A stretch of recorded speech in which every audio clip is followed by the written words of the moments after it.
주요 뉴스입니다. 윤석열 대통령이 한일 경제단체 행사에 참석해 글로벌 어젠다에 공동으로 대응해야 한다며 경제교류에 지원을 아끼지 않겠다고 밝혔습니다. 기시다 일본 총리가 어제 정상회담에서 한국에 2015년 한일 위안부 합의 이행을 요청했다고 일본 언론이 보도했습니다. 대통령실은 한일 관계 발전 방안에 논의가 집중됐다며 사실이 아니라고 밝혔습니다. 고 노무현 전 대통령의 수사를 지휘했던 이인규 전 대검찰청 중앙수사부장이 노 전 대통령의 뇌물수수가 사실이라는 취지의 회고록을 표현해 파장이 일고 있습니다. 신문계는 정치검사의 일방적인 주장이라고 반발했습니다. 중고 물품 거래를 하고 계좌로 돈을 받은 사람들이 보이스피싱에 연루된 돈이라는 이유로 계좌가 동결돼 피해를 입고 있습니다. 계좌를 풀기 쉽지 않고 경찰 수사도 더뎌 제도 개선이 시급합니다. 올림픽에 버금가는 국제대회라고 홍보하며 전라북도가 유치한 생활체육인 대회가 돈을 주고 참가자를 모집한 것으로 MBN 취재 결과 확인됐습니다. 국민 세금으로 1인당 많게는 25만 원씩 참가비를 지원해 주기로 했습니다. 단독 보도합니다. 북한이 어제 발사한 ICBM이 화성 17형이라고 주장하며 김정은 위원장이 딸 김주애와 함께 훈련을 참관한 모습을 공개했습니다. 김 위원장은 돌이킬 수 없는 위협을 깨닫게 할 것이라고 으름장을 놨습니다.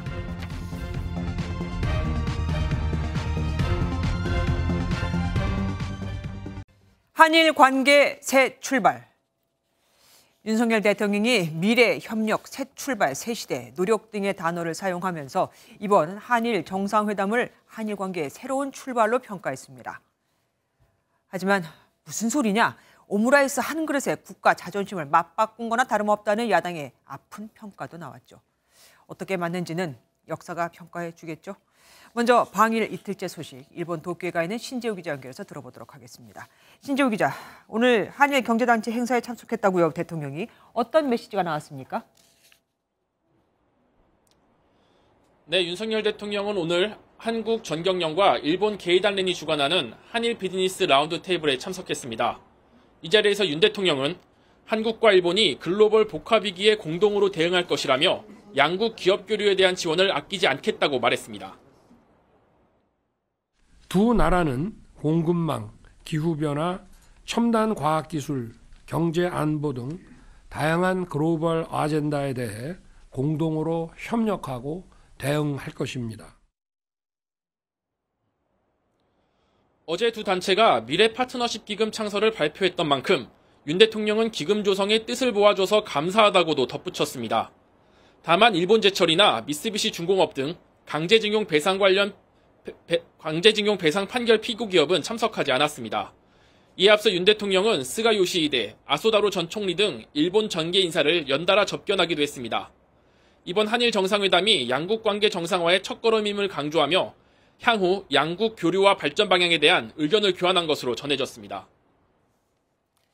지금 현재 시각이 7시가 넘어갔는데 윤 대통령의 남은 일정 혹시 남은 게 있습니까?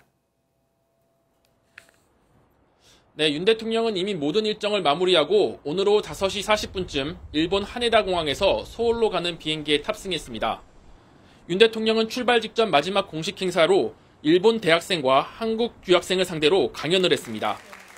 윤 대통령은 보편적 가치를 공유하는 한일 양국이 관계 개선과 발전을 위해 노력하는 것이 양국의 공동이익에 매우 중요하다고 말했습니다.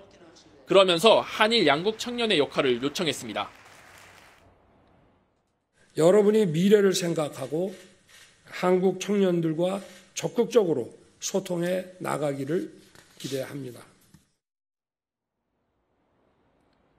윤 대통령은 귀국한 뒤 주말에는 휴식을 취하고 다음 주 월요일부터 다시 공식 일정을 시작할 것으로 보입니다. 지금까지 일본 도쿄에서 MBN 뉴스 신재우입니다. 우리 측은 조금 더 성의 있는 입장을 보여주기 바랐지만 일본은 강제징용 문제에 대해 우리가 생각한 최소한의 입장만을 표했고 오히려 일본 언론들은 기시다 총리가 한국에 문재인 정부 때 사실상 파기된 위안부 합의까지 이행하라고 요구했다는 보도까지 내놨습니다. 독도 영유권 문제도 꺼냈다고 전했는데 대통령실은 위안부 문제든 독도 문제든 논의된 바가 없다고 밝혔습니다. 여기서 주의할 단어는 바로 논의 이겁니다. 말이 안 나온 건 아니고 논의가 안 됐다고도 해석할 수 있는 거거든요. 황정 기자가 보도합니다. 기시다 일본 총리가 어제 한일 정상회담에서 윤석열 대통령에게 위안부 합의의 착실한 이행을 요청했다고 일본 언론이 보도했습니다. 2015년 12월 한일 위안부 합의 당시 기시다 총리는 일본 외무상으로서 윤병세 당시 외교부 장관과 합의안을 발표한 바 있습니다. 때문에 기시다 총리가 위안부 합의를 중요시하는 것으로 알려졌는데 대통령실은 논의가 없었다고 부인했습니다.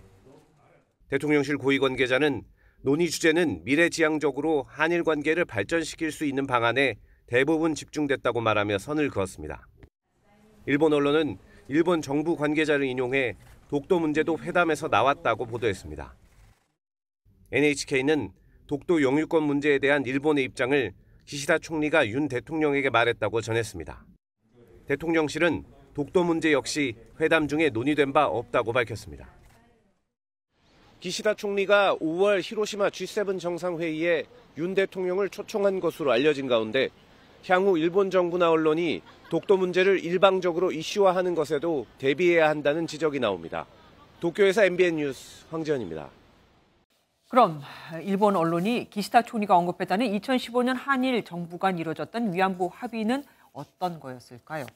정부는 위안부 합의가 유효하다며 합의 정신을 이행할 것이라는 입장인데 사실 이때 일본이 100억 원 정도를 출연해 만들었던 화해치유재단은 문재인 정부 시절 해산되고 지금은 없습니다. 그럼 피해자와 유족에게 준 44억 원을 뺀 나머지 56억 원은 어떻게 됐을까요? 그리고 그건 또 어떻게 써야 할까요? 김태희 기자가 보도합니다. 박근혜 정부는 지난 2015년 일본 정부와 위안부 문제를 합의하고 일본은 화해치유재단에 10억 엔을 출연했습니다. 당시 한일 양국은 위안부 합의가 최종적이라고 못 박았습니다. 이번 발표를 통해 일본 정부와 함께 이 문제가 최종적 및 불가역적으로 해결될 것임을 확인한다. 화해치유재단은 위안부 피해자와 유족에게 44억 원을 지급했고 나머지 56억 원이 남았습니다. 그러나 2018년 문재인 정부 들어 해당 합의는 화해치유재단 해산으로 사실상 사문화됐습니다. 일본 출연금 10억엔은 전부 정부 예산으로 대체 여성가족부가 운용하는 양성평등기금에 출연했습니다. 그러면서 선언적으로는 우리 정부가 위안부 합의를 존중한다는 입장을 유지했습니다. 이번 한일 정상회담에 따라 정부는 위안부 합의를 전향적으로 이행해 나갈 것이라는 예상이 나옵니다. MBN 뉴스 김태희입니다. 미 백악관은 한일 정상회담에 대해 환영과 지지 의사를 밝히며 한미일 3국 협력 강화에도 기대감을 표시했습니다. 하지만 중국은 배타적 소그룹을 반대한다며 견제했죠. 워싱턴에서 최준락 특파원입니다. 미국은 한일 정상회담에 대해 환영과 지지 입장을 거듭 밝혔습니다. The United States will continue, of course, to support Japan and the ROK as they take steps to translate this new understanding into enduring progress. 한일 관계 개선이 북한과 중국 등의 위협에 대응한 한미일 3국 협력 강화에도 이바지할 것이라고 강조했습니다.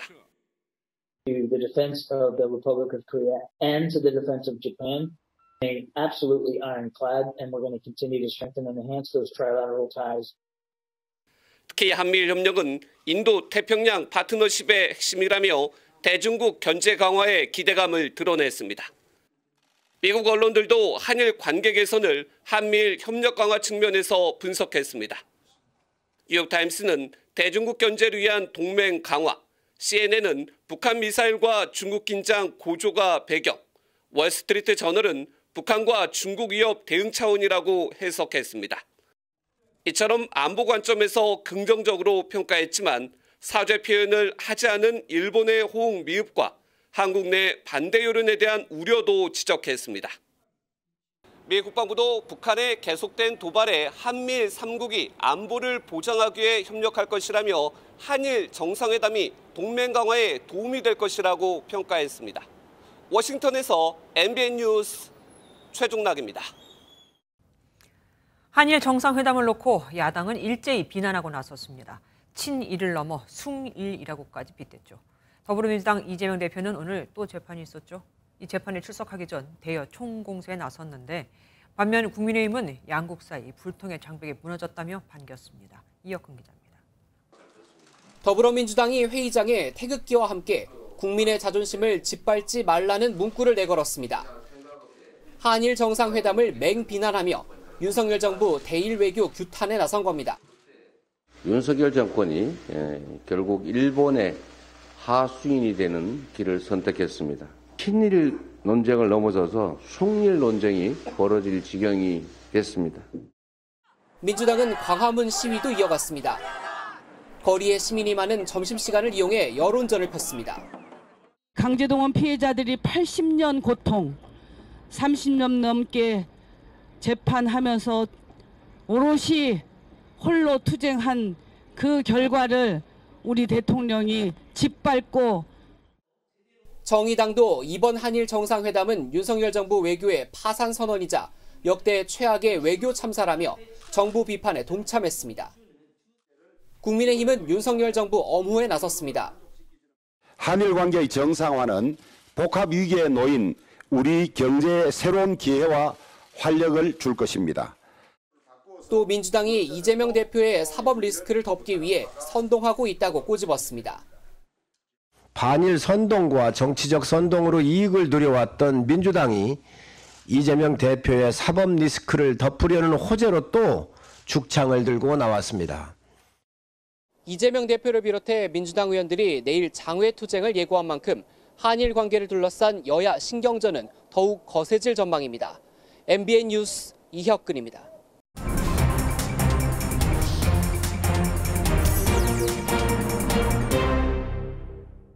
오늘 정치톡톡은 이호정 기자와 함께하겠습니다. 어서 오십시오. 어제 한일 정상 친교 만찬이 밤 늦게까지 이어졌는데 우리가 또 알아야 할 소소한 일들이 몇 가지 있다고요. 네, 1차 만찬 뒤 양국 정상만 자리를 옮겨서 2차 만찬까지 이어졌잖아요. 그 후일담이 좀 전해졌습니다. 이 두 정상이 통역만 배석한 상태로 재킷도 벗고 넥타이도 푼 채로 편안한 분위기에서 허심탄회한 대화를 나눴다고 하는데요. 맥주를 마시며 담소를 나누던 윤 대통령이 한국 소주를 마셔보자고 제안했고 기시다 총리는 한국 소주와 일본 맥주를 함께 마신 후 한일 우호의 맛이 좋다는 화답을 전한 것으로 알려졌습니다. 여기에 기시다 총리 제안으로 일본 술, 고구마 소주도 한 잔씩 기울인 것으로 전해집니다. 여기서 윤 대통령은 자신의 임기 중에 한일 관계를 가장 좋게 만들고 싶다는 자신의 바람을 전했고 기시다 총리는 이런 윤 대통령의 솔직한 모습을 보며 많은 생각을 하게 된다며 한일 관계가 더 좋아질 것으로 기대된다는 취지로 화답했다고 합니다. 두 정상 다 술을 굉장히 좋아한다고 들었습니다. 어쨌든 1차 만찬이 부부 동반으로 진행됐는데 이것도 굉장히 드문 일이라고요.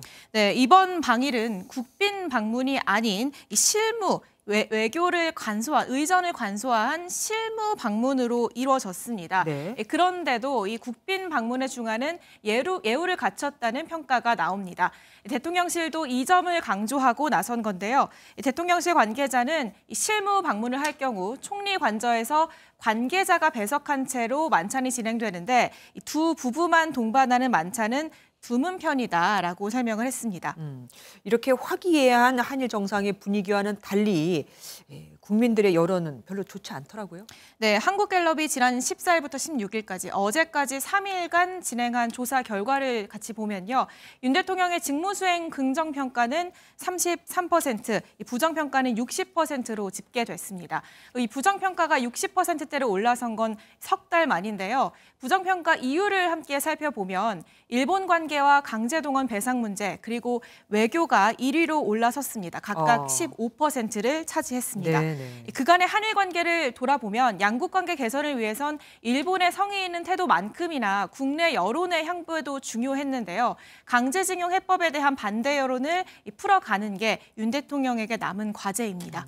반발이 야권에서 아주 강하더라고요. 그 여파로 오늘 국방위 전체회의도 파행이 됐고요. 네, 맞습니다. 오늘 국방위 전체회의에서는 북한 도발 등 현안 질의가 예정되어 있었는데요. 이 회의장에 민주당 의원들이 이 노트북에 이런 피켓을 붙인 채 참석을 했습니다. 네. 태극기 아래 역사를 팔아서 미래를 살 수는 없습니다라고 적혀 있죠. 네, 한일 정상회담 결과에 대한 비판인 겁니다. 국민의힘 의원들은 국방위 역사상 피켓을 붙이고 회의한 적이 없다고 항의하며 회의장에 들어오지 않았습니다. 그 비판 뒤에다 붙였다고 그래가지고 회의를 못하겠다면은 이건 국회의원으로서 의무를 포기하겠다는 거하고 안 다릅니다. 21대에서도 두 번 이와 같은 문제 때문에 회의가 정상적으로 진행 못했습니다. 지금 와서 이게 세 번째인데 지금은 진행해달라는 게 무리 아니겠습니까? 그러면 내로남불 그거 아닙니까? 사실 여야를 불문하고 이런 피켓 신경전으로 회의가 파행된 게 한두 번이 아니죠. 예. 정의당 배진교 의원은 오후에 회의합시다. 이런 피켓을 붙이고 양당의 회의 진행을 촉구했지만 결국 오늘 회의는 열리지 못했습니다. 이 여파가 한동안 이어질 것 같네요. 지금까지 이호정 기자와 함께했습니다. 한일 그리고 한미일 공조 강화로 중국의 움직임도 분주해졌습니다. 대중국 견제가 강화될 게 뻔하니까요. 시진핑 국가주석은 다음 주 러시아를 국빈 방문해서 푸틴 대통령을 6개월 만에 다시 만날 것이라고도 공개했습니다. 베이징에서 윤석천 특파원이 전해왔습니다. 이번 달 초 세 번째 임기를 시작한 시진핑 중국 국가주석이 오는 20일부터 사흘간 러시아를 국빈 방문합니다. 이 기간 푸틴 대통령과 정상회담도 합니다. 한일 정상이 만나고 미국이 한미일 협력 강화를 외침에 따라 중국은 반미 전선 구축에 나선 겁니다. 推进双边各领域互利合作，助力两国实现各自发展振兴目标。 정상회담 결과 중국이 러시아에 무기를 제공할지도 관심사입니다. 중국은 강제징용에 대해 인도주의 범죄인데 일본에 사죄나 반성의 메시지가 없었다며 한일 정상회담을 우회적으로 비판하기도 했습니다. 한편으론 중국이 러시아와 우크라이나 사이에서 적극적인 중재에 나설 가능성도 제기됩니다. 시 주석은 푸틴 대통령을 만난 뒤 곧바로 젤렌스키 우크라이나 대통령과 화상회담을 하는 방안을 추진 중입니다. 중재 외교를 통해 국제사회에서 미국의 영향력을 줄이려는 의도인데 이미 지난주 중동의 오랜 앙숙인 사우디아라비아와 이란의 화해를 이끌어내는 성과를 내기도 했습니다. 中东是中东人民的中东，中东地区的命运应该掌握在中东各国人民的手中。 한미일 공조가 강조될수록 중국과 러시아 그리고 북한의 협력 역시 강화되는 모양새입니다. 베이징에서 MBN 뉴스 윤석정입니다.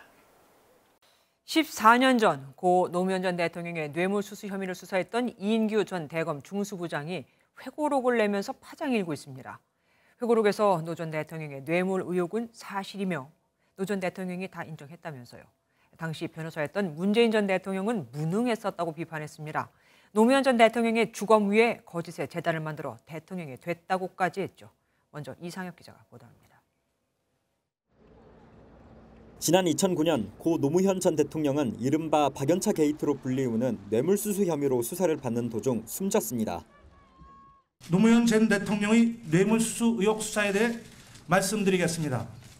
그러나 수사가 완결되지 아니한 상태에서 노무현 전 대통령이 돌아가심에 따라 공소권 없음 처분을 하였습니다. 당시 수사 책임자였던 이인규 전 중수부장은 돌연 529쪽 분량의 회고록을 내며 노 전 대통령이 뇌물을 받은 건 사실이라고 주장했습니다. 이 전 부장은 회고록에서 권양숙 여사가 노 전 대통령과 공모해 아들 노건호 씨 미국 주택 구입 자금 명목으로 박연차 태광실업 회장에게 140만 달러를 받았다고 적었습니다. 이른바 논두렁 시계로 알려진 권 여사의 명품 시계 2점 수수 의혹 역시 사실이라고 주장했습니다. 권 여사가 당시 박 회장에게 시계 2개를 받았고 노 전 대통령도 이를 인정했다는 겁니다. 이 전 부장은 노 전 대통령이 검찰 조사에서 면이 서지 않는다고 말하며 시계는 혐의에서 뺄 것을 부탁했다고 주장했습니다. 또 노 전 대통령의 변호를 맡았던 문재인 전 대통령이 무능했다고 비판했습니다. 변호인으로서 제출할 의견서 한 장 안 냈고 수사 기록을 보고 사실을 정리했다면 노 전 대통령이 죽음으로 내몰리지는 않았을 거라고 썼습니다. MBN 뉴스 이상엽입니다. 그런데 이인규 전 대검 중수부장은 갑자기 왜 이 시점에 회고록을 냈을까요? 이 전 부장은 전직 대통령을 폄훼할 의도는 없고 사실을 밝히기 위한 것이라고 했지만 노무현 재단 측과 민주당은 강력히 반발했습니다. 민주당에선 현재의 검사 정권을 믿고 날뛰는 것이냐는 말까지 나왔죠. 심가현 기자입니다. 이인규 전 부장은 MBN과의 통화에서 국민에게 역사적 사실을 밝히려는 것뿐이라며 노 전 대통령을 폄훼할 뜻은 전혀 없다고 출간 취지를 설명했습니다. 이 전 부장은 책 내용을 뒷받침할 자료들은 모두 갖고 있다며 수사 기록에는 책 내용보다 더 적나라한 내용이 들어있다고 덧붙였습니다. 하지만 노무현 재단 측은 책 속 사실관계를 즉각 반박했습니다. 노무현 재단은 정치 수사의 가해자인 이 전 부장에게 노무현 대통령과 유가족에 대한 2차 가해 공작을 즉각 중단할 것을 요구한다고 강력한 유감을 표명했습니다. 더불어민주당도 반발했습니다. 대통령을 억울한 죽음으로 몰고 간 정치 검사가 검사 정권의 뒷배를 믿고 날뛰는 행동이라고 봅니다. 노무현 대통령을 2번 죽이는 것이고요. 전해철 의원도 SNS를 통해 두 대통령을 왜곡되게 묘사하고 폄훼한 것으로 용인할 수 있는 수준을 넘어섰다며 수사 당시 이 전 부장은 교만한 태도로 일관했다고 회고했습니다. MBN 뉴스 심가현입니다. 이재명 더불어민주당 대표가 고 김문기 전 성남도시개발공사 개발 1처장을 몰랐다고 발언한 것과 관련해 검찰과 또 법정 공방을 벌였습니다. 같이 골프 여행도 갔지만 김 전 처장과는 눈도 마주친 적이 없다는 김 처장은 유동규 씨를 보좌했다는 이 대표의 주장에 유동규 전 본부장은 골프를 치며 2인용 카트에 둘이 타놓고 김 전 처장이 운전한 것도 기억이 나지 않느냐고 반문했습니다. 우정환 기자입니다. 재판이 시작되자 검찰은 통상 절차에 없는 추가 PPT를 요청하며 공세에 나섰습니다. 검찰은 고 김문기 전 성남도시개발공사 개발 1처장이 2015년 9박 11일 호주 출장 동안 이재명 더불어민주당 대표를 지근거리에서 수행했다고 강조했습니다. 특별한 경험을 공유한 사람이라면 기억될 수밖에 없는 게 상식이라는 겁니다. 그러자 추가 반론 기회를 요청한 이 대표 측은 검찰이 제시했던 골프 여행 사진을 거론했습니다. 이 대표 측은 이 대표와 김 전 처장이 눈을 마주친 사진은 하나도 없다며 김 전 처장은 유동규 전 성남도시개발공사 기획본부장을 보좌하러 갔을 뿐이라고 주장했습니다. 마침 다른 법정에서 재판을 받던 유 전 본부장은 이 대표 측 주장에 발끈했습니다. 네, 거짓말 좀 그만했으면 좋겠다 말씀을 드리고요.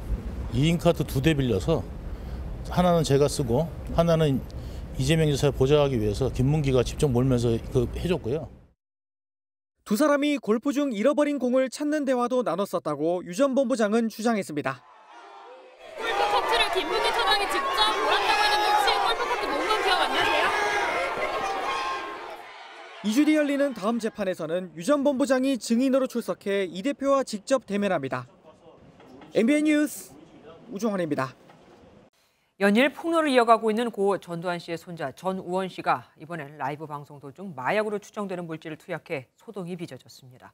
방송 도중 현지 경찰에 연행된 전 씨는 병원에 실려간 것으로 전해졌는데 전 씨 형에 따르면 의식불명 상태라고 합니다. 백길종 기자가 보도합니다. 전두환 씨 일가에 대한 모든 것을 폭로하겠다며 다시 유튜브 방송에 나선 손자 전우원 씨. 사전에 SNS로 예고한 대로 기부 활동을 하더니 돌연 마약이라고 주장하며 무언가를 꺼내듭니다. 이건 하는 겁니다. 이것도 할 거예요. 이거 해도 안 죽어요. 근데 검사했을 때 나와야 되잖아요. 그러니까 다 할 거예요. 방송에는 전 씨가 소리치는 모습 등이 1시간가량 이어졌습니다. 자신의 집에 찾아온 이들에게 혼자 내버려두라고 소리치던 전 씨가 결국 현지 경찰로 보이는 이들에 의해 끌려나가며 방송은 1시간 반 만에 종료됐습니다.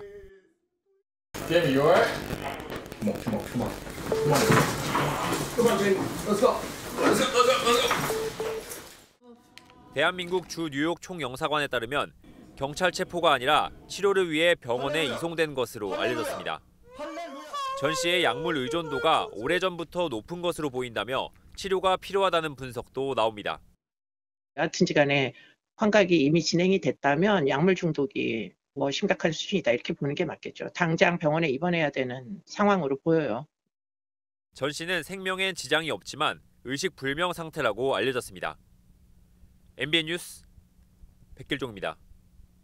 번갈아가며 뺨을 때리고 불붙은 담배를 등에 지지는가 하면 사람 입을 재떨이 마냥 사용한 10대들이 붙잡혔습니다.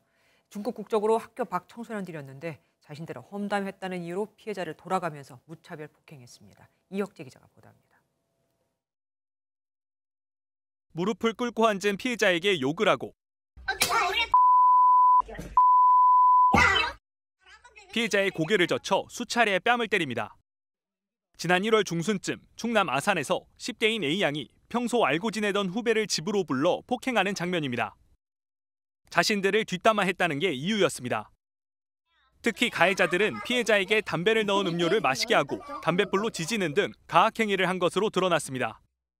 이 영상은 가해자 가운데 한 명이 촬영해 위챗이란 SNS를 통해 공유하다 퍼지며 경찰이 수사에 나섰는데 가해자와 피해자 모두 학교를 다니지 않는 중국 국적의 다문화 청소년이었습니다.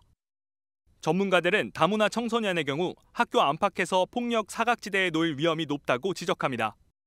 차별 의식 이런 것들을 고려해서 일반적으로 이제 공교육에 안 가려고 하는 경우 폭력이 발생이 되거나 또 어려움을 당해도 도움을 요청할 길을 못 찾는 거죠. 경찰은 공동상해 등 혐의로 가해자 중 1명을 구속하고 나머지 4명은 불구속 상태로 검찰에 송치했습니다. MBN 뉴스 이혁재입니다. 중고 거래를 했을 뿐인데 은행 계좌가 동결되고 사기범으로 의심받는다면 사기 피해자일까요? 아닐까요? 당연히 피해자라고 생각하시겠지만 제3자 사기 사건에서는 얘기가 좀 달라집니다. 오히려 나도 피해자인데 또 다른 피해자와 소송을 벌여야 합니다. 안 그럼 내 나머지 돈도 다 넘어가게 될 수 있죠. 억울해도 아무런 보호를 받을 수 없는 사연을 이현재, 민경영 두 기자가 취재했습니다. 제3자 사기라고 알고 계십니까? 보통 중고거래에서 많이 일어나는데 사기범이 판매자와 구매자 사이에서 사기를 칩니다. 예를 들어서 제가 이 시계를 중고시장에 내놓은 판매자라고 쳐보겠습니다. 마침 구매자가 나타났네요. 안녕하세요. 안녕하세요. 돈 보냈는데 확인해 보세요. 네, 액수 맞는 것 같아요. 네, 이거 물건 확인해 보세요. 네, 감사합니다. 네. 네, 저는 방금 정상적으로 거래를 마쳤는데요. 갑자기 제 계좌가 지급 정지됐다는 연락을 받았습니다. 그건 제가 바로 보이스피싱 범이기 때문입니다. 저는 해킹된 스마트폰을 이용하거나 피해자들을 속여 돈을 보내게 했습니다. 저는 이제 이 시계를 가지고 잠적을 해서 돈으로 바꾸면 됩니다. 현행법상 피해 자금이 흘러간 모든 은행 계좌는 지급 정지됩니다. 은행 앱을 이용한 비대면 거래가 막히고 ATM기도 사용할 수 없습니다. 아무리 바쁘고 불편해도 이를 보려면 은행을 직접 찾아와야만 합니다. 이런 불편을 겪어도 피해자가 아니라 잠재적 피의자로 의심받는 계좌주로 불릴 뿐입니다. 돈이 급해서 판 건데 하나도 사용할 수가 없는데 법원에서는 너 계좌에 돈이 있으니까 너는 피해자가 아니야. 경찰도 그렇게 얘기를 해요. 주변에도 민폐를 끼쳐 마음이 너무 힘들었다는 계좌주도 있습니다. 직장 동료한테 제가 이제 금전적으로 조금 이제 빌린 게 있어서 그 금액을 이제 그 계좌를 통해서 보냈는데 그분 계좌도 다 정지가 됐었어요. 계좌주들은 이 난감한 상황을 스스로 해결해야 합니다. 가장 급한 건 은행 계좌 지급 정지를 푸는 건데 은행에 이의 제기를 하거나 보이스피싱 피해자와 합의하는 방법이 있습니다. 계좌주가 사기범과의 대화 내역 등 증거 자료를 준비해도 은행이 자체 판단할 뿐 구체적인 매뉴얼은 없습니다. 가상자산을 이용한 보이스피싱범에 당하면 은행에서 아예 이의 제기가 기각되는 경우도 있습니다. 저 같은 경우는 해외 거래소에서 코인을 보냈기 때문에 이거는 우리가 그 해외 거래소 자체를 판단할 수가 없다. 당신이 이거 보이스피싱범이 아닌 것도 알고 다 알겠지만 이의 제기는 승인할 수 없다. 보이스피싱 피해자와 합의하고 싶어도 피해자가 계좌주를 사기범으로 의심해 연락을 받지 않는 경우가 허다합니다. 이의 제기와 합의 모두 실패했다면 계좌주는 피해자와 법적 다툼을 벌여야 합니다. 바로 채무 부존재 소송인데요. 한마디로 자신은 죄가 없으니 돈을 돌려줄 필요가 없다는 거죠. 소송을 걸지 않으면 피해 구제 절차에 따라 계좌주가 갖고 있던 돈이 보이스피싱 피해자에게 넘어가는데 계좌주 입장에서는 멀쩡한 자기 돈을 잃을 수는 없기 때문에 피해자끼리 법적 다툼을 해야 하는 겁니다. 소송을 걸게 되면 이 소송에 따라서 채권 소멸 절차가 중지가 돼요. 그러면 저는 제 돈을 지킬 수가 있는 거예요. 그러니까 피해자랑 둘이 싸워야 되는 거예요. 또 다른 문제는 수사를 하고 있는 경찰이 계좌주의 무고함을 증명해 줄 수 있냐는 겁니다. 경찰에게 3자인 계좌주는 보이스피싱의 직접 피해자가 아닌 사건 참고인 그 이상도 이하도 아닙니다. 입금자 입장에서는 경찰에 접수를 할 때 그 입금 계좌의 명의자인 송금받은 자를 대상으로 고소를 진행하게 되고 사기 행위자와 공범처럼 보이거든요. 되게 한숨을 이제 막 쉬시면서 키보드도 진짜 엄청 그냥 두드리듯이 신경질 내듯이 그렇게 작성을 하시는데 뭔가 제가 피해자인데 뭔가 지금 피의자 신분으로 조서를 받는 느낌이 많이 들더라고요. 경찰관 한 명이 보통 100건 넘게 수사를 하고 있기 때문에 공식 피해자가 아닌 이들에게 관심을 쏟기는 현실적으로 어렵습니다. 무엇보다 이런 제3자 사기가 얼마나 일어나고 있는지 관련 통계조차 없습니다. 은행의 지급정지 이의제기 기준을 통일하거나 경찰 수사를 강화하는 등의 시스템 마련이 절실하다는 지적이 나옵니다. MBN 뉴스 민경영입니다. 얼마 전 인천 현대시장에 불을 질러 엄청난 피해를 입힌 40대 방화범이 붙잡혔죠. 광주에서 비슷한 일이 벌어졌습니다. 불과 1시간 만에 시장 주변에서 방화로 추정되는 불이 연쇄적으로 일어났는데 용의자는 옷을 바꿔 입으며 차를 훔쳐 타고 다니다 이 차 또한 버리고 도주했습니다. 이 정도면 욱해서 또 홧김에라는 말도 안 통하겠죠. 정치홍 기자입니다. 모자가 달린 검은 티셔츠를 입은 남성이 1톤 화물차를 살핍니다. 그리고 화물칸 덮개를 열고 안으로 들어갑니다. 한참 뒤 차에서 남성이 나오고 이내 검은 연기가 치솟더니 화물차가 불길에 휩싸입니다. 폐차를 해야 할 정도로 심하게 불에 탔는데 장사를 하려고 뒤에 실어둔 식료품도 모두 함께 탔습니다. 차 피해야겠다고 막 뛰어갔더니 아이 세상에 내 물건이 현실적으로 이렇게 불타는 거 처음 봤다니까요. 앞서 이 남성은 이미 2차례나 방화를 저질렀습니다. 쓰레기 봉투에서 종이를 골라 건물에 불을 지르려다 여의치 않자 맞은편 화물차 아래 불을 냅니다. 이후 화물차를 훔쳐 달아나다가 사고를 내기도 했습니다. 달아난 용의자는 옷을 갈아입으며 경찰 추적을 피하고 있습니다. 그냥 쭉 걸어가면 계속 추적하면 되는데 다시 돌아가고 또 어딘지 또 다시 가보고 그러면 헷갈려보죠. 인명피해는 없었지만 자칫 건물에 불이 붙었다면 큰 사고로 이어질 뻔했습니다. MBN 뉴스 정춘우입니다. 출퇴근길 지하철 탑승 시위를 주도해 열차 운행을 방해한 혐의로 박경석 전국장애인 차별철퇴연대 대표가 전격 체포됐습니다. 그동안 18차례 경찰 출석을 거부했기 때문인데 체포영장 집행 직전까지 철창 안에서 기자회견을 열고 장애인에 대한 차별을 봐달라고 외쳤습니다. 김태영 기자입니다. 휠체어에 탄 전국 장애인 차별 철폐연대 회원들이 목에 쇠사슬을 두르는가 하면 박경석 대표는 아예 쇠창살 구조물 안에 들어가 있습니다. 지금까지 대한민국 사회에서 얼마나 장애인들에게 지독한 차별을 가했는가 한번 생각해 주시기 바랍니다. 지난 2021년부터 올해 1월까지 삼각지역 등 서울 지하철 역사 곳곳에서 휠체어 탑승 시위를 벌여 열차 운행을 방해한 혐의로 체포영장이 발부되자 기자회견을 자청한 겁니다. 우리 박경석 대표 잡아가도 우리 모두는 또 다른 박경석이 될 것입니다.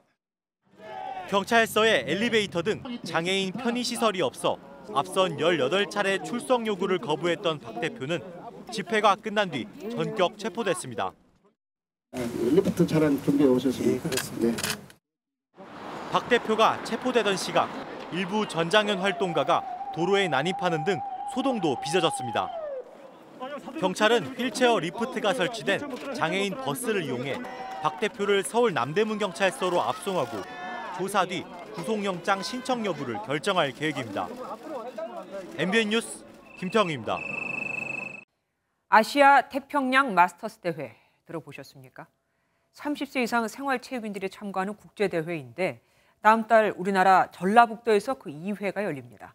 그런데 올림픽에 버금가는 대회라고 홍보하더니 1인당 많게는 25만 원씩 돈을 주어가며 참가자를 모으고 여행사에 1억 5천만 원을 주고는 해외에서 관광 패키지로 외국인 참가자를 모읍니다. 이게 무슨 짓일까요? 강세훈 기자가 단독 보도합니다. 지난 2018년 말레이시아에서 아시아 태평양 마스터스 첫 번째 대회가 열렸습니다. 1년 뒤 2회 대회를 유치한 전라북도는 올림픽과 아시안게임에 버금가는 대회라고 홍보하며 참가자를 모집했습니다. 하지만 사실은 달랐습니다. 아테네 마스터스 개최 계획을 가지고 대한체육회 국제행사 심의위원회를 찾아갔을 때는 대한체육회 직원도 전라북도는 대회 참가 인원을 2만 8천 명으로 예상했지만 1만 1천여 명이 접수했습니다. 그런데 예산은 75억 원에서 165억 원으로 2배 넘게 증가했습니다. 대회 조직위원회 문건을 확인했더니 돈으로 참가자를 모집한다는 거였습니다. 국내 참가자 7,000명은 1인당 25만 원, 해외 참가자 4,000명은 5만 원씩 국민 세금으로 지원한다는 겁니다. 사람들도 많이 참가하고 하는데 돈 안 들고 어떤 방법이 있나요? 해외 참가자 모집도 여행사를 통해 관광 패키지로 데려오는 방식이었습니다.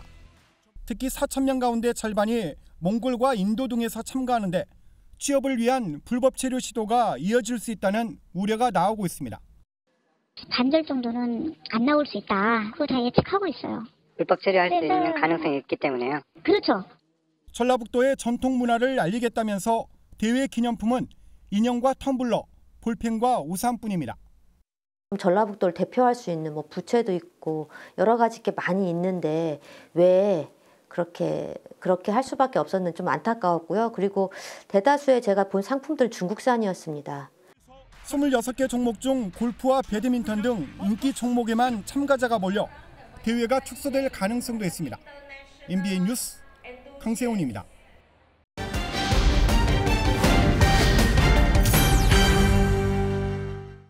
요즘 인천공항 갈 때 버스 타는 사람은 거의 없고 대부분 공항 철도를 타거나 아예 자기 차를 가져갑니다.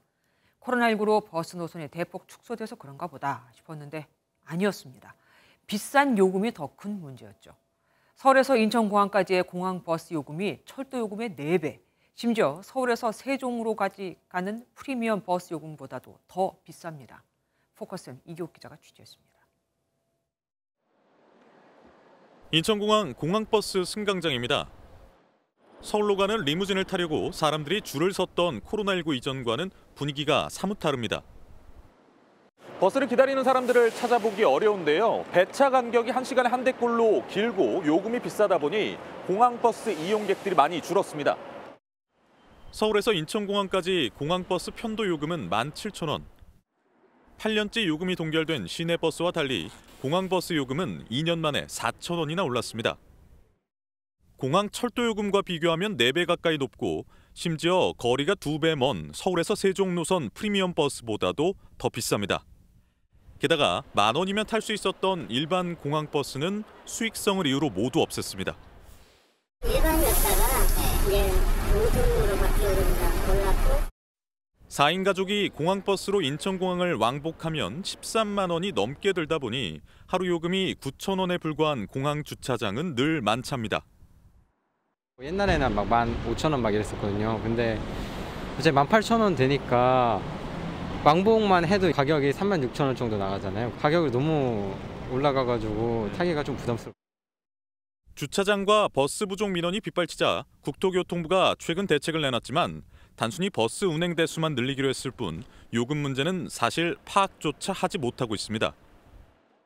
요금까지는 사실 고민을 한 건 아니고 왜 코로나 이전에 운행했던 게 빨리 회복되지 않냐 불편하는 거라서. 시민들은 턱없이 비싼 요금에 공항버스를 외면하고 있지만 서울시는 이들 회사의 적자를 메워주겠다며 작년에 이어 올해도 25억 원의 보조금을 지원할 예정입니다. MBN 뉴스 이교욱입니다. 김정은 북한 국무위원장은 딸 김주애와 ICBM 화성 17형 발사를 참관하며 돌이킬 수 없는 위협을 깨닫게 만들 것이라고 경고했습니다.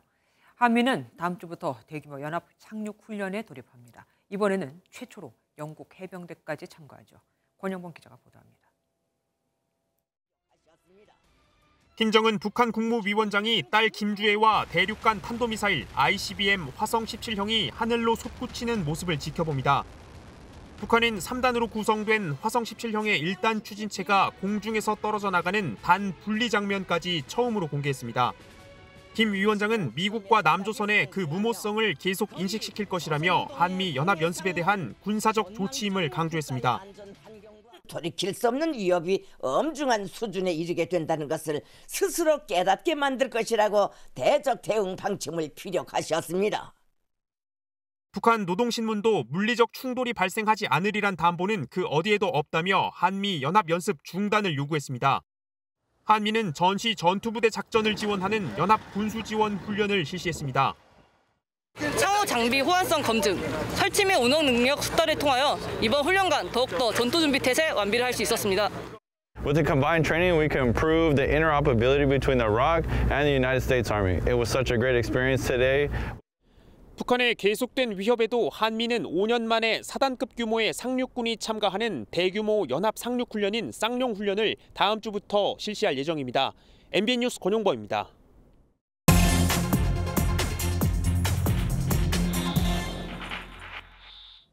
어렵고 딱딱한 경제 뉴스를 쉽고 재미있게 또 알차게 전해드립니다. 경제기자 M 이현재입니다. 이번 주 키워드는 술값 제로입니다. 식당에서 소주값 6,000원을 바라보는 시대라는데 술값 제로라니 이상하죠.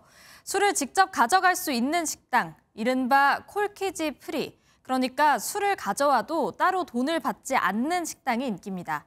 한 맛집 플랫폼의 콜키지 프리 검색량은 1년 새에 40% 넘게 뛰었고요. 식당 예약 애플리케이션에 전용 배너가 생겨나기도 했습니다. 술 애호가들은 이렇게 콜키지 프리 지도까지 만들 정도라는데 분위기가 어떤지 현장에 나가 살펴봤습니다. 콜키지 프리인 한우 전문점입니다. 매장에서 술을 주문하기보다 직접 와인을 가지고 와 마시는 손님들이 눈에 띕니다.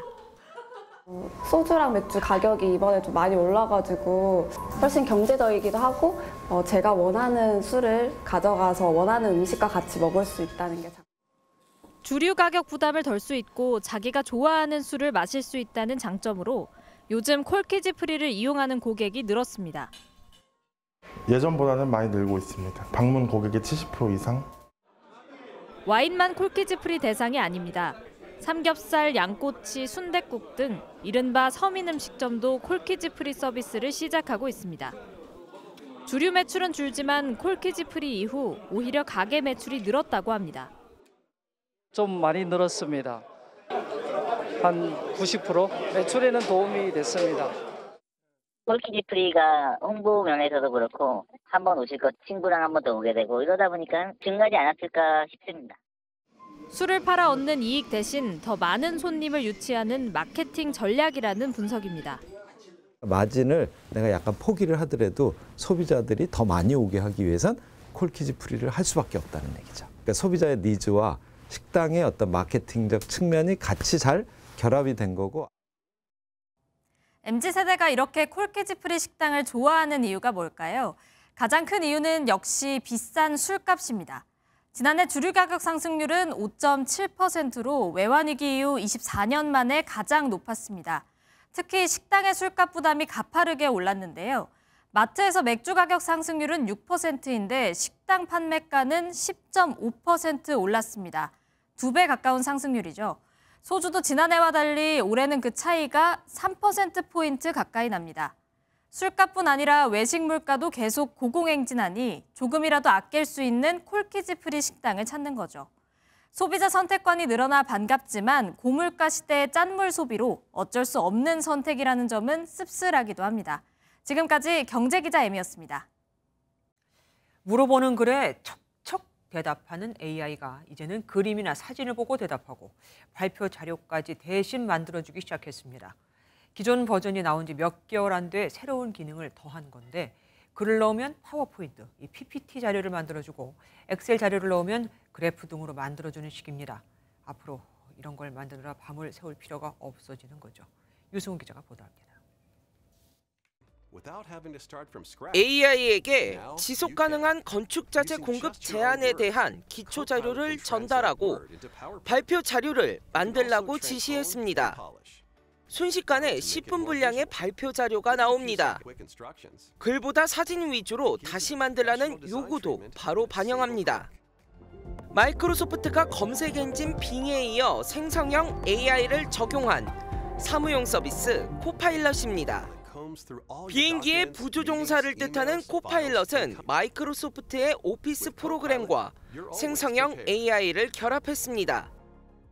Today is the start of the next step in this journey, with powerful foundation models and capable co-pilots accessible via the most universal interface, natural language. 문서 작성은 물론 사용자의 데이터를 이용해 일정 관리나 회의를 돕는 채팅 서비스도 제공합니다. 생성형 AI는 세상에 등장한 이후 짧은 시간 동안 계속 새로운 기능을 선보이고 있습니다. 출시 4개월 만에 새 버전을 내놓은 챗GPT는 글자뿐 아니라 그림도 이해하고 한국어 정확도도 80%로 끌어올렸습니다. 검색과 대화뿐 아니라 사무용 소프트웨어까지 생성형 AI의 발전 속도가 점점 빨라지고 있습니다. MBN 뉴스 유승호입니다. 프랑스 정부가 그간 찬반 논란이 거셌던 연금 개혁안을 의회 표결 없이 강행하기로 했습니다. 연금을 지금보다 2년 늦게 받게 하는 건데 상원을 통과한 해당 법안이 하원에서 부결될 수 있다는 관측에 아예 투표 생략을 가능케 하는 헌법 조항을 발동하기로 한 겁니다. 야당과 노조가 반발하는 등 후폭풍이 만만치 않은데 어쩌면 우리도 맞닥뜨려야 할 일이기에 남의 일로만 치부할 수가 없네요. 고정수 기자입니다. 정년을 62세에서 64세로 연장하고 연금 수급 시기를 그만큼 늦추는 연금 개혁안 표결을 앞둔 프랑스 하원. 엘리자베트 보른 총리가 연설을 시작하자 야당 의원들의 항의가 빗발칩니다. 일부 의원은 자리를 떠나기도 합니다. On ne peut pas faire de paris sur l'avenir de nos retraites. Cette réforme est nécessaire. 마크롱 정부는 프랑스 헌법에 따라 연금 개혁안에 대한 하원 표결 생략을 택했습니다. 상원에선 가결됐지만 하원 표결 결과가 불확실한 상황에서 정치적 타협을 포기한 겁니다. 프랑스 헌법 49조 3항은 긴급 상황 시 강요 회의를 통과한 법안을 총리 책임하에 의회 투표 없이 통과시킬 수 있다고 규정하고 있습니다. Il s'agit d'empêcher l'expression de la volonté du peuple français au travers de ses représentants. 연금 개혁안에 반대해온 좌파와 극우 야당 등은 즉각 내각 불신임안을 제출하겠다고 맞섰습니다. 불신임안이 하원 과반 찬성을 얻으면 연금 개혁안은 취소되고 부결되면 입법은 사실상 완료됩니다. 2달가량 반대 시위와 파업을 주도한 노조는 다음 주 부차 시위를 예고했습니다. MBN 뉴스 고정수입니다. 서울시가 월드컵 공원에 180m 높이의 대관람차 서울링을 조성하기로 했죠. 표절 논란도 있지만 기대가 또 크기에 혹 문제가 없을까 검토해보는 것도 필요합니다. 월드컵 공원은 과거 쓰레기 매립지였는데 과연 안전할까? 또 수익성은 어떻게 될까 등등 말입니다. 연간 350만 명이 찾는다는 런던의 명물 런던 아이는 어떻게 운영되고 있는지 현지에서 정준 기자가 취재했습니다. 영국 런던 템스 강변의 런던 아이. 2000년 밀레니엄 시대를 기념해 만든 대관람차로 연간 350만 명이 찾는 랜드마크입니다. 직접 타봤더니 한 바퀴를 도는 30분 동안 런던 시내 전경을 한눈에 담을 수 있습니다.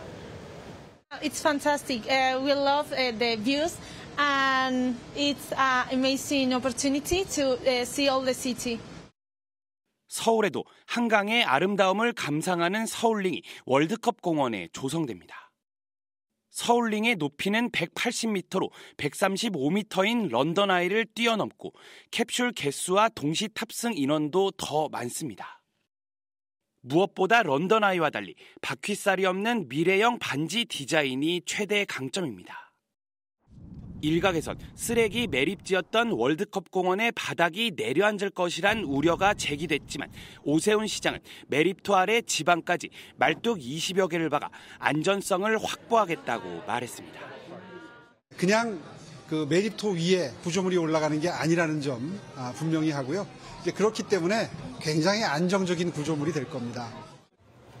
오 시장은 또 런던 아이가 3년 만에 투자비 1,500억 원을 회수할 만큼 수익성이 높다며 서울링을 운영할 민간 사업자의 과다 수익은 공공으로 회수하겠다고 강조했습니다.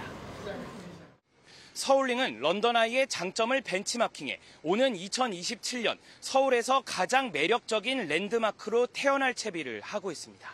런던에서 MBN 뉴스 정주영입니다.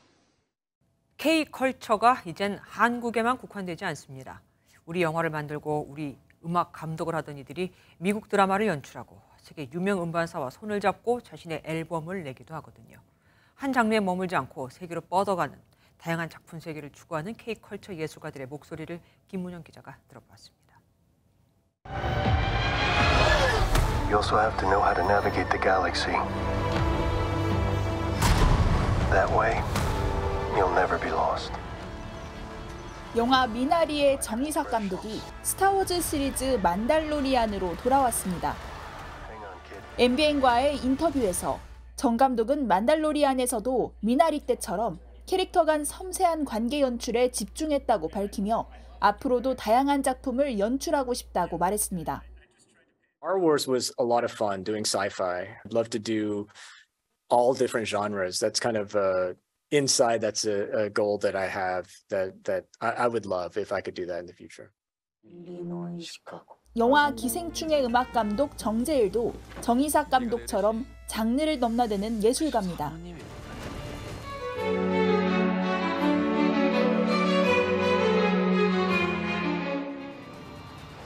10대 때 밴드 경력을 쌓고 영역을 넓혀 오징어 게임에서도 존재감을 드러냈습니다.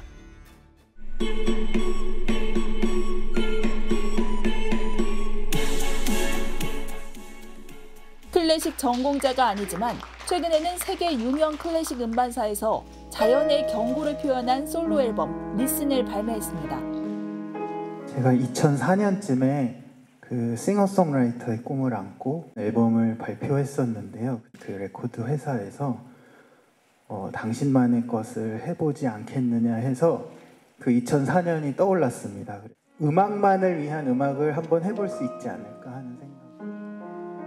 한류를 이끌어낸 양 감독의 한계를 모르는 꾸준한 도전에 세계의 관심이 쏠리고 있습니다. MBN 뉴스 김문영입니다.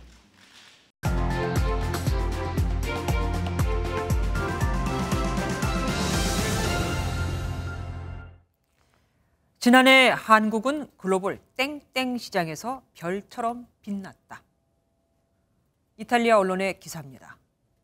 반도체나 전기차, 인공지능이었으면 좋았겠지만 아니었습니다. 가방과 구두 같은 명품 시장을 휩쓸었다는 얘기였습니다. 사실 한국의 명품 소비는 업계에서도 놀랄 정도입니다. 지난해 명품 시장 규모만 봐도 그 전해보다 무려 24%나 증가한 21조 원에 이르렀으니까요. 한국인 한 명이 명품에 쓰는 돈은 325달러, 약 40만 원꼴로 미국 280달러, 중국 55달러를 제치고 세계 1위를 차지하기도 했습니다.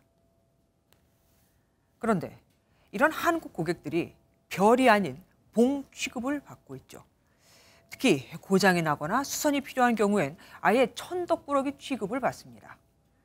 가방 체인 수선에 36만 원을 낸 고객도 있고요. 방한 패딩으로 유명한 브랜드에선 고장난 지퍼 교체에만 15만 원을 내야 했죠. 그럼 빠르고 친절하게 해주느냐? 그것도 아닙니다. 이마저도 몇 달을 기다리는 게 일쑤입니다. 패딩을 맡겼던 고객은 지난 1월 접수에 이달 초에야 물건을 받았고 겨울 다 지났죠. 가방을 맡긴 고객은 6개월 만에 물건을 받았습니다. 자기들이 만들어 유통했음에도 수선을 요구하면 전형덕스럽게 민간 가죽 공방을 소개해 주기도 합니다. 명품 소비에 대해 곱지 않은 시선도 있지만 한 번뿐인 인생 어차피 집은 못 사니 자기 표현에 쓰겠다. 일상에 지친 나에게 위로의 선물을 주겠다는 것까지 뭐라고 할 수는 없겠죠. 고급차를 수입해 판매하는 모 자동차 딜러 회사는 반드시 해야 할 AS를 하지 않고 무시했다가 철퇴를 맞고 정신을 차렸습니다. 토요타는 지난 2009년에서 2010년 미국에서 급발진 사고로 운전자들이 숨지자 운전자 과실 때문이라고 주장했다가 1조 3천억 원이라는 천문학적인 벌금을 맞고 1,000만 대 이상을 리콜했죠. 명품 업계의 줄 세우기나 AS 갑질은 이제 일부 특별 소비층의 볼멘 소리 정도로 여길 게 아닙니다. 정부와 한국소비자원 등 관련 기관, 단체가 나서야 한다는 얘기입니다. 해외 업체들이 한국 소비자를 호구로 본다면 이게 웬 떡이냐? 우리를 우습고 여기고 들어오는 제2, 제3의 업체들은 더 늘어나기만 할 테니까 말입니다. 김조아의 그런데 오늘은 명품 업체 봉이 된 한국, 대책 없나? 였습니다. 크고 작은 화재 소식이 끊이지 않고 있습니다. 대기가 더 건조해지면서 오늘 오전 10시를 기해서 서울에는 건조 경보로 습보가 한 단계 격상됐습니다. 야외 활동에 많은 주말 동안 산불 나지 않도록 각별히 주의하셔야겠습니다. 내일도 낮 동안 나들이하기 무난하겠습니다. 토요일과 일요일 모두 14도 안팎까지 올라 봄 기온이 완연하겠는데요. 단 아침 저녁으로는 기온이 뚝 떨어집니다. 대체로 3도에 머물면서 쌀쌀하겠습니다. 내일 밤부터는 수도권과 충청, 전북 지역의 초미세먼지 농도가 나쁨 수준 보이겠습니다. 모레는 국외 먼지가 추가로 유입되면서 더 많은 지역의 공기가 탁해지겠습니다. 내일 새벽까지 남해안과 제주에는 가끔 비가 내리는 곳이 있겠고요. 내일 오후부터는 전국이 맑아지겠습니다. 자세한 지역별 내일 기온입니다. 아침과 낮 기온 모두 오늘보다 높겠습니다. 서울은 14도까지 오르겠고요. 남부지방으로는 광주가 17도, 대구도 19도 안팎까지 오르면서 내륙 지역의 일교차가 극심하겠습니다. 다음 주 초에는 제주에 비 예보 들어있고요. 내륙 지역은 맑은 가운데 건조한 날이 이어지겠습니다. 날씨였습니다. 안녕하세요. 김주하입니다. 공정하고 신속한 MBN 뉴스, 유튜브를 통해서도 만나보실 수 있습니다. 특히 더 많은 뉴스와 라이브를 보고 싶으시다면 오른쪽을 눌러서 구독하시면 됩니다. 어렵지 않죠? 빠르고 정확한 뉴스로 계속 찾아뵙겠습니다. MBN 뉴스를 시청해주신 여러분 고맙습니다.